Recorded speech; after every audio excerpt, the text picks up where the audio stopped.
Salut. Souvent, ta carte de réseau peut avoir des problèmes.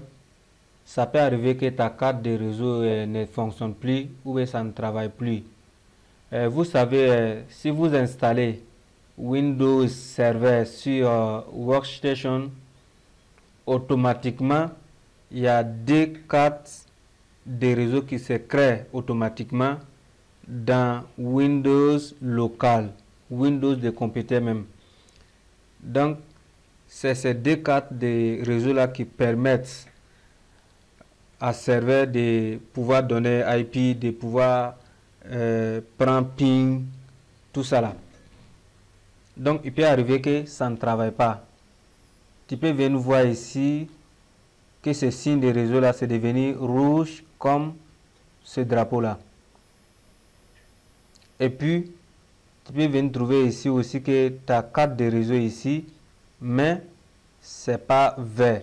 Donc ça veut dire que ça ne fonctionne pas. Même si tu viens ici,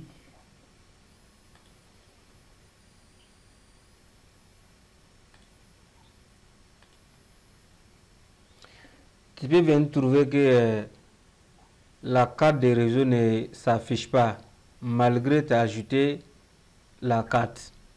Ou bien tu peux venir trouver ici que ça s'affiche mais c'est rouge, c'est-à-dire c'est barré. Ça veut dire que ça ne fonctionne pas. Donc, qu'est-ce que provoque ce problème? Ça veut dire que tu as supprimé tes deux cartes de réseau. Les deux cartes qui s'ajoutent directement dans Windows local, ça veut dire que c'est ce que tu as supprimé. Donc, je vais vous montrer ça dans Windows local. On vient ici, Network and Internet. Et puis, on vient dans Change, Adaptateur Option. Donc voilà, ceux-là sont pour ce Windows local. Maintenant, les deux qui sont ici, c'est pour serveur qui s'ajoutent ici, qui permettent de donner IP et puis ping. Donc ça c'est VNet 1, ça c'est VNet 8.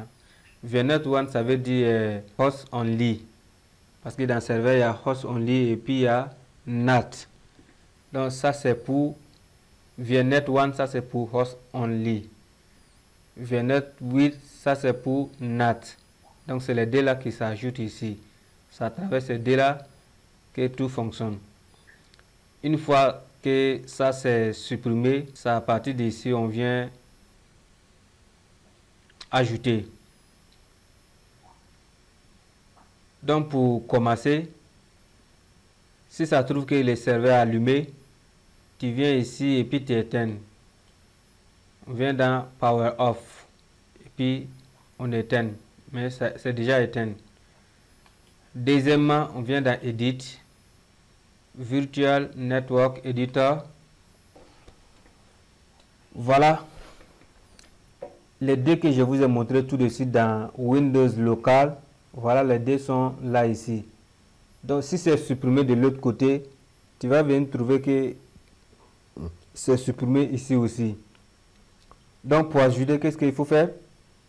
Il suffit seulement de venir dans Change Settings,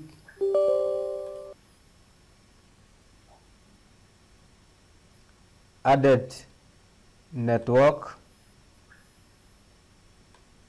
tu choisis ici. Si ça trouve que c'est supprimé, VNet 0 là, tu prends ça, c'est ça qui devient host only. Et puis pour NAT là, tu choisis VNet 8, mais il n'y a pas 8 parce que c'est déjà choisi. Donc si c'était pas là, tu allais voir 8 ici et puis tu choisissais. Donc une fois ajouté, tu fais OK et puis ça va s'ajouter ici. Donc je viens d'ajouter VNet 0 host only. Ça ici quoi? Ça ici host only ici. Donc ça je dois laisser. Ça je coche ça aussi. Maintenant je décoche ça parce que je ne veux pas que parce que c'est host only, lui donne pas IP automatique. Donc je décoche ça. Donc quand tu regardes ancien là, c'est comme ça. Ici là est connecté, ici là aussi est choisi. Donc on n'a pas c'est les deux là, on a besoin d'activer dans host only. Dans NAT maintenant, on prend NAT, on choisit ça aussi, on prend use local DHCP service parce que c'est NAT là qui donne IP automatique. Donc pour ça, c'est à partir d'ici seulement on ajoute. Si host only, on met sur les deux. Sur NAT, on choisit ça aussi. Donc voilà, c'est tout. Et puis finalement on fait OK. Mais comme je n'ai rien fait, je laisse. Donc à partir de ce moment, ton problème est réglé. Tu as ajouté les deux cartes de réseau dans Windows local. Et à partir de ce moment, tout va commencer à fonctionner encore. Donc c'est tout ce que je voulais vous montrer. À bientôt.